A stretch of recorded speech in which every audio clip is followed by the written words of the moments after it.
નમસ્કાર, નવનિર્માણ ન્યૂઝમાં આપનું હાર્દિક સ્વાગત છે। આજથી નવા શૈક્ષણિક સત્રનો આરંભ થયો છે। નવા વર્ગખંડ, નવી બેન્ચીસ અને જૂના મિત્રો સાથે વિદ્યાર્થીઓ આજે કિલ્લોલ કરતા શાળાએ પહોંચ્યા હતા।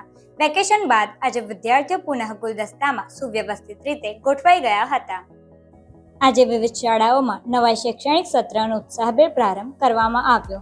લાંબા ઉનાળુ વેકેશન બાદ વિદ્યાર્થીનીઓ શાળામાં પરત ફરતા સમગ્ર કેમ્પસમાં આનંદ અને ઉત્સાહનો માહોલ જોવા મળ્યો હતો। શાળાના શિક્ષકો તથા સ્ટાફ દ્વારા વિદ્યાર્થીનીઓનું ઉષ્માભર્યું સ્વાગત કરવામાં આવ્યું હતું। નવા શૈક્ષણિક વર્ષના પ્રથમ દિવસે પ્રાર્થના સભાનું આયોજન કરવામાં આવ્યું, જેમાં વિદ્યાર્થીનીઓને શિક્ષણનું મહત્વ, શિસ્ત અને સંસ્કારો અંગે માર્ગદર્શન આપવામાં આવ્યું હતું। વિદ્યાર્થીનીઓએ નવા પુસ્તકો, નવા અભ્યાસક્રમ અને નવા લક્ષ્યો સાથે પોતાના શૈક્ષણિક પ્રવાસની શરૂઆત કરી। શાળા પરિવાર દ્વારા તમામ વિદ્યાર્થીનીઓને સફળ અને ઉજ્જવળ ભવિષ્ય માટે શુભેચ્છાઓ પાઠવવામાં આવી હતી।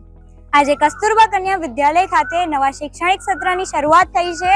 વિદ્યાર્થીઓનું ઉષ્માભર્યું સ્વાગત કરવામાં આવ્યું। શાળાનો માહોલ આનંદ અને ઉત્સાહભેર જોવા મળી રહ્યો છે।